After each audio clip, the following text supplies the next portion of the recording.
We're back with a Wednesday evening series video. As you can see, it was pretty windy this evening. We got I think it was about 20 knots with a couple of gusts towards the end up to 25. Now, I had been telling everyone it was due to drop, and it did drop eventually once we'd finished racing. So, yeah, I was a little bit like, oh, this is quite windy. I was kind of thinking it'd be a bit more like 15, gusting 20. It was very much not. As you can see, it's a bit of a handful getting the boat into the water. It's a bit easier now that Grapham has a little bit more water in it and the shoreline's a little bit more solid, but it's definitely still a handful. Now, as you can see, straight in, boat's already trying to accelerate. I haven't got any board down or very little rudder. Okay, I think we're sorted. Let's get over to the start line before we're late. And as you can see, I don't think I was quite mentally prepared for just how sudden the acceleration was going to be. I was definitely not set up on the trapeze correctly, and just generally was like, okay, I'm just gonna hang on for a second and let the boat do its thing, and I'll get myself a little bit more comfortable in just a second. As you can see, yeah, I was a bit like, whoa, it is pretty windy. 20 knots is quite a lot. A lot of people think that that's not that much, but I'd say it's quite a lot, especially in a 600, especially where it was consistently 20 with gusts being 22, 23 knots, according to the weather station on top of the clubhouse, which from this direction should be pretty accurate. Now, I'm zooming off here over towards the start line. As you can see, just hanging on for dear life. Now, I've got new grip on my racks, which is definitely being very, very nice. I'm a big fan. Makes it a lot easier to stand without the foot loop, which is a big win, even on days like today when it's just very full on. Now, heading over towards the committee boat to figure out what course we're trying to do. Now, the course we're doing was a triangle. They put a pillar in for the windward mark, I think. No, sorry, we went to K and then to a pillar and then we went down to W. So a really big triangle, very short reach at the top. Bit of a sort of right angle triangle, you could say, where the right angle is on the pillar. But quite a big course, especially for the 4.7s. Feel pretty sorry for them. They had a really, really long time. I think we did 3 laps over about 45 minutes in the end. Now, we've got a pretty interesting mix of boats in the fast handicap fleet. Now, the Cats decided it was a bit too windy for them, so there was only one Cat out, but it does mean the start line was a little bit emptier, which is not necessarily a bad thing. It meant we had 2 RS600s, we had a 4000, and we also had a 500. Now, this sort of breeze is definitely the sort of breeze the 4000 and the 500 enjoy.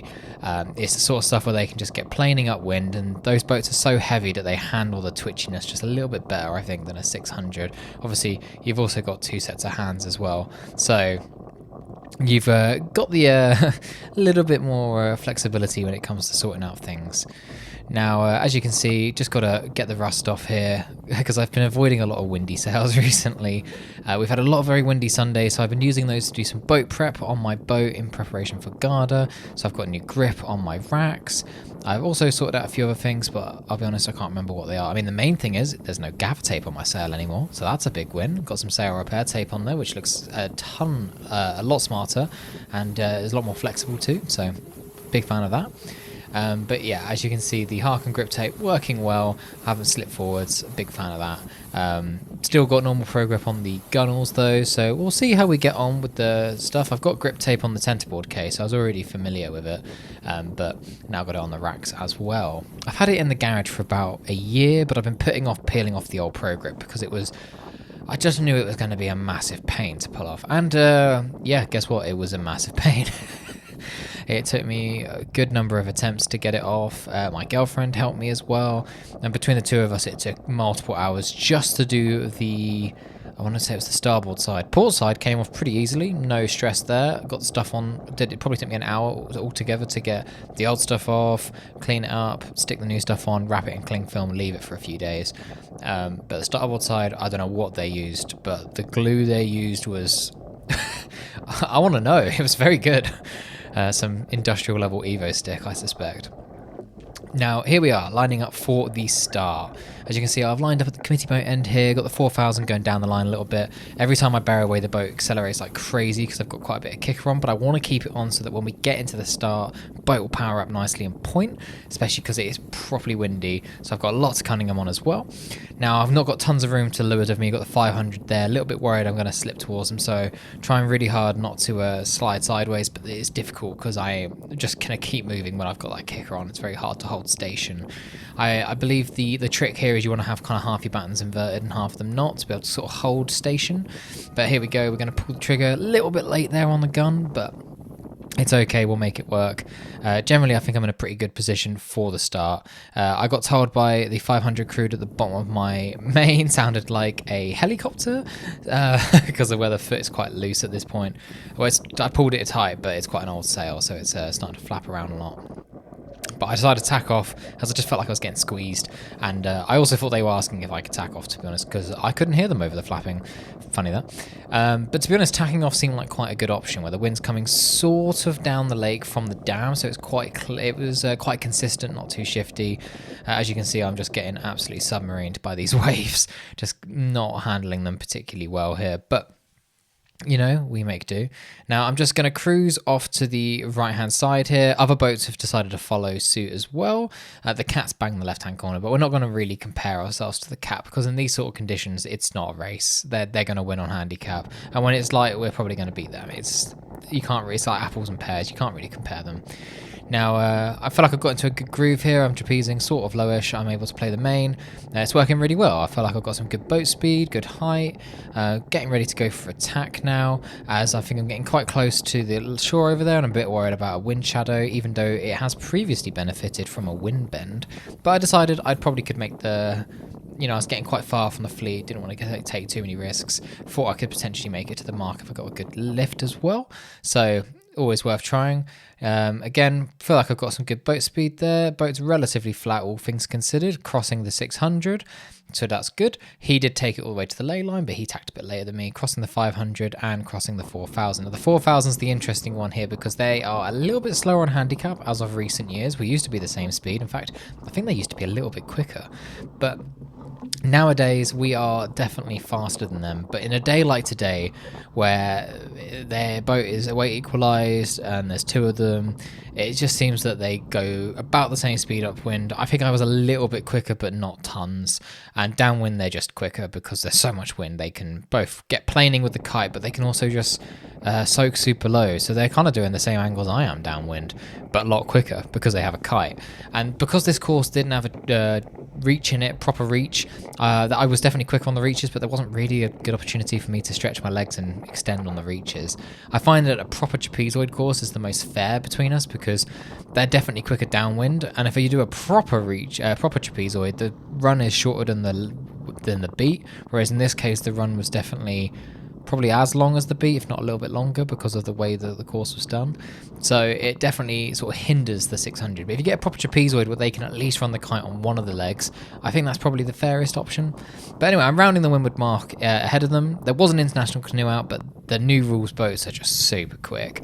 And James has managed to get the hang of his now, and he's flying in it. So previously we'd be sailing around together, but now he's got that thing sussed.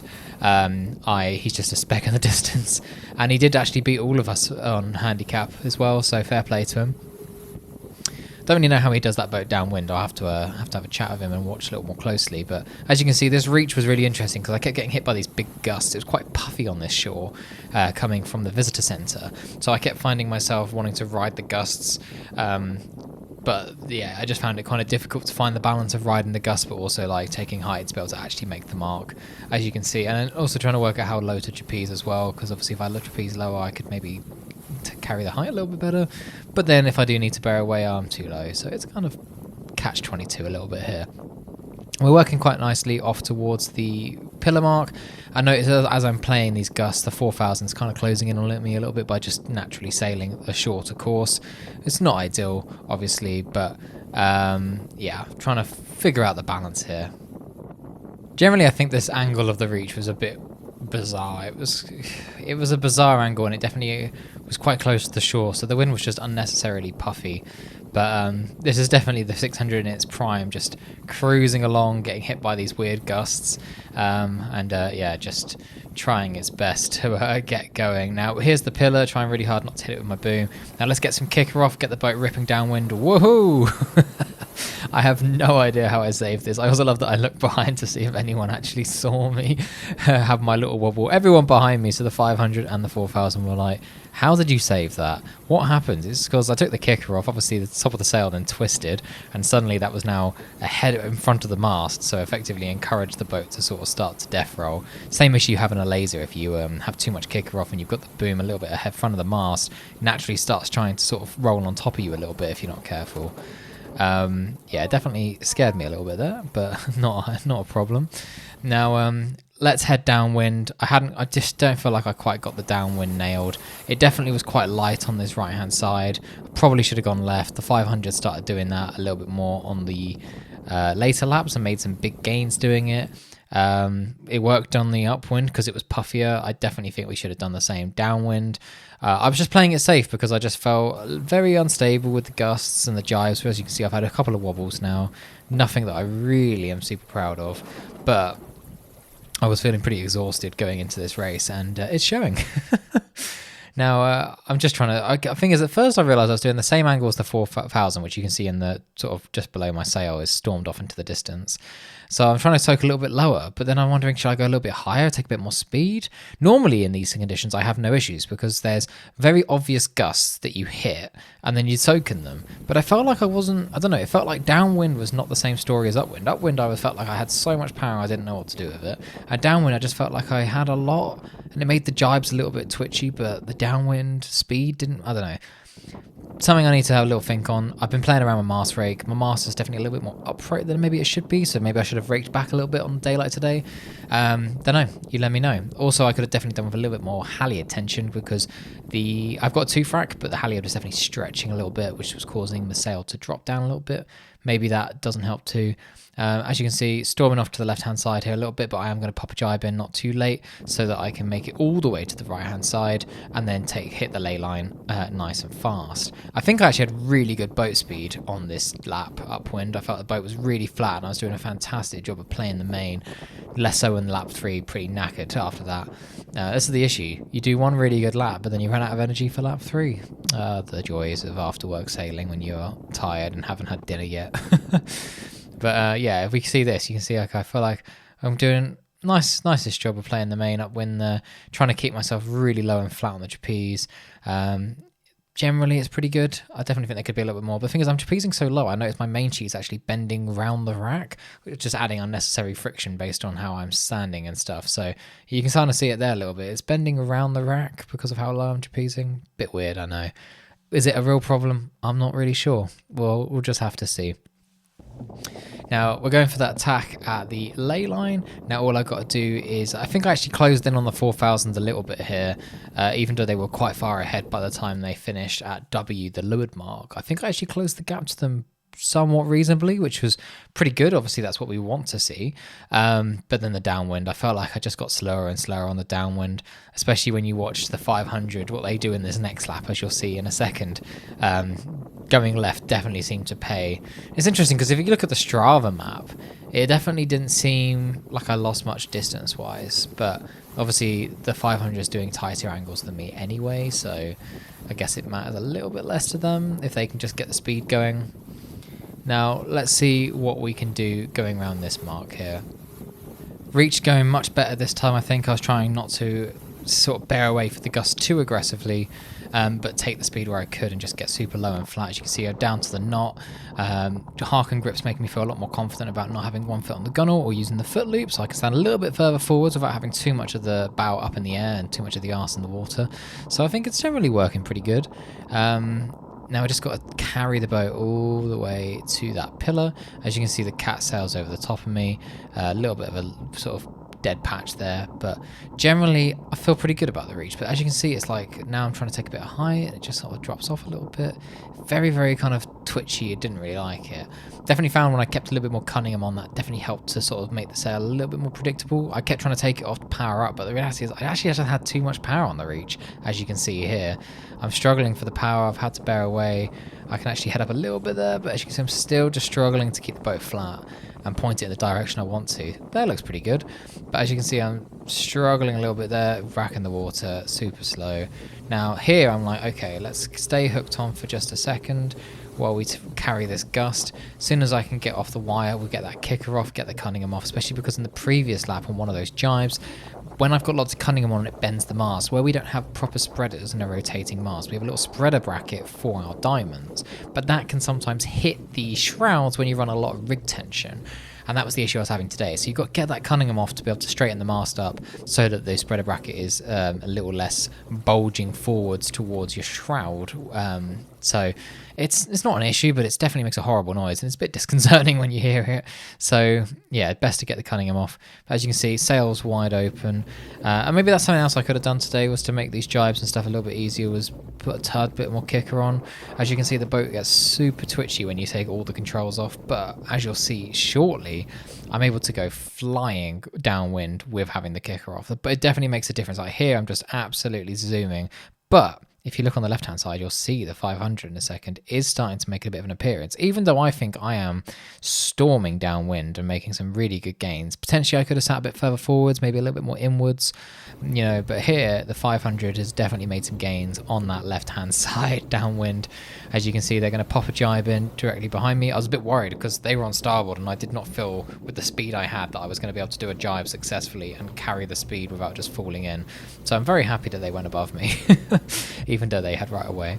But as you can see, oh well, you can't see, but they're doing a jibe and they went for the drop, and helpfully to me, kite recleated, so that definitely helped me keep ahead of them. But this next lap got properly windy, and as you'll see in a second, where it's got properly windy, they're able to, the crew grabs the main, starts playing it like an 800 or a 49er, and that boat's just rocketing upwind. They're going super low but super quick, and I'm just struggling. I've run out of oomph to be able to play the main properly, so I'm steering to the gusts, which is what you would typically do in something like a muster where you complete the main.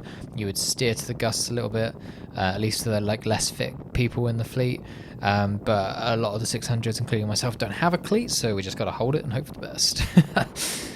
So here, the 500 also sort of kind of led me out towards the Wanderer there, so it kind of made it a little bit difficult for me to do my tack. They intentionally tried to put some obstacles in front of me, but you could say that I did the same to the 4000. I intentionally tacked on top of them so they'd sit in my dirt on the lap one. So, you know, swings and roundabouts. But as you can see, I'm really wrestling the boat here.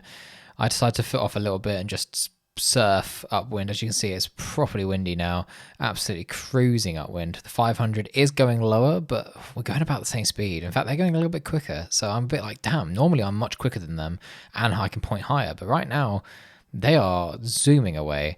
I was getting quite worried, but you'll see here in a second they tack. I'm still ahead of them, but not by much, so I decided to tack as well. I don't want to get too separated from them. Also, we're nearly on the ley line as well. I would have normally gone back to the right-hand side, but I just felt we had so much power, I just needed to keep going in a straight line. I didn't feel quite prepared to throw another tack in and just take the speed, which was probably a good thing. But yeah, as you can see, I get myself super low on the wire. We're catching up to the back of the slow fleet, who start about 6 minutes after us, so we're starting to get towards them. As you can see, they're pointing a lot higher, but I'm just getting super low, surfing. I'm now doing the same angle as the 500, but as you can see, as the wind sort of drops off a little bit towards the end of the beat, I'm able to start pointing again, but I'm able to keep the boat going. As you can see, I'm playing the main a little bit, but I'm just trying to get myself super low on the wire there and just keep the boat super duper flat and just fast. Caught up to the other 4.7, so now I've just got a tack, and they've tacked quite past the ley line, so that actually gives me a perfect opportunity to go between them and the mark. By the time I catch up to them, at least they'll be going a little bit higher around the mark, whereas I can just bear away into a gust and rocket ship off. Now, I am ahead of the 500, but at this point, they're going to just overtake me on the downwind. There's not much I can do about that, especially if they do a jibe set around the pillar mark. Luckily, they couldn't carry the kite on the top reach as well. So yeah, we'll see what happens there. We'll see. But as you can see, I actually think I had a really good reach here past the laser. Hopefully it's inspired them to, once they're a bit bigger, to try 600 out. But as you can see, just absolutely hooning it towards the pillar mark here.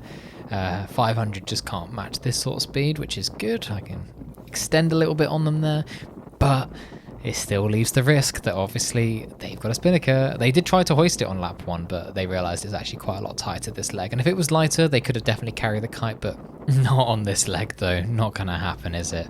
But yeah, carrying the speed really nicely there. Knowing I've just got to probably do one more downwind leg now. Big fan of the grip. It's working very, very well here. I feel very comfortable having my legs maybe a little bit closer together as well than usual. Whereas I'd always stand really far back. Which would always get the nose super high in the air, which is sometimes useful when it's wavy, like on a day like today. But around this end of the course, it's a bit closer to the shore, this reach, compared to the beat, so it's definitely a lot less bumpy. As you can see, it's pretty flat, all things considered, whereas the bottom of the course, especially pre-start, you saw how lumpy it got down there for a reservoir. Yeah, pretty lumpy stuff. Obviously nothing compared to the sea, but this is a reservoir. I mean, the fetch was probably a good 2 kilometers for this evening by the committee boat, so it does make sense why you're getting waves the size they are. Now, carrying so straight off the trapeze, this is probably my best rounding and best effort for getting the kicker and the Cunningham off, so pretty happy with that. Now all I've got to do is, yeah, looking really good. Decide to just keep taking this gust that I'm in all the way. Sat a bit further forwards as well. Now the 500 has jived off, but I decided it just felt like the angle was really good and I was cruising pretty well. Go for a cheeky jibe. Again, I'm in kind of a soft spot here. They're absolutely cruising down the bottom of the course, but I just felt like I just ran out of speed here. Maybe I should have gone left, you know. Hindsight is a wonderful thing, especially because if we look at the previous week, which was, I want to say, pretty windy as well. Not this windy, but pretty windy. Similar sort of direction, but a little bit more easterly, so coming straight over the dam. There was definitely a wind bend to be had from where the lagoons are, Grafton on the south shore. If you go towards them, a bit like the cliffs at Garda, you kind of got lifted and lifted and lifted, and then you could tack. And then take it all the way to the ley line, well, on the ley line to the mark. Whereas a lot of other people were tacking a bit earlier because they were worried about wind shadow, but the reality was the wind was bent because of the banks there. It was bending round them rather than being sort of sheltered by the trees. So very interesting. Now here I'm actually on the wire a lot earlier, but it's just getting super fruity down this bottom end. Got myself around the mark, just trying to like do anything I can to beat the 500. I mean, at this point I'm not beating them on handicap, am I? But it'd be nice if I could beat them to the finish, but there's just not much I can do here. I'm absolutely knackered. Can't wait to get ashore and have some dinner, thanks to the lovely catering team. But yeah, it's pretty full on. I mean, you can see we've got white horses and white caps here at the top end, bottom end of the course. And I told everyone it's gonna drop off. It's not gonna be that windy, but yeah, here we are. Whoops. As you can see here, yeah, they beat me. Fair play to them. They showed me how it was done. Maybe I'll learn next time what I could do differently. Maybe I'll try raking my rig back a little bit more and see if I can handle that power a little bit better. So, lesson learned. Did think we didn't get a proper reach in that course. I mean, a couple times were good, but I was like, let's properly let it rip, especially at the bottom here where it was properly wavy. Foot in the foot loop, down at the bottom on the wire, and just let it rip. And yeah, it felt pretty wild at the bottom here. I'm pretty knackered. As you can see, the seriousness on my face suggests quite how focused I am. Especially because I definitely swallowed a fair bit of lake water on lap 1, I think. So definitely not feeling my best, but always good to end the Wednesday evening with a good reach like so. Yeah, always good fun. Always good to have fun here.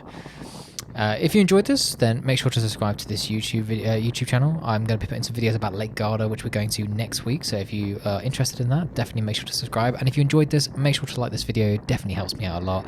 And hopefully I'll make a few more videos. I've got a bit of a backlog from the winter, so stay tuned.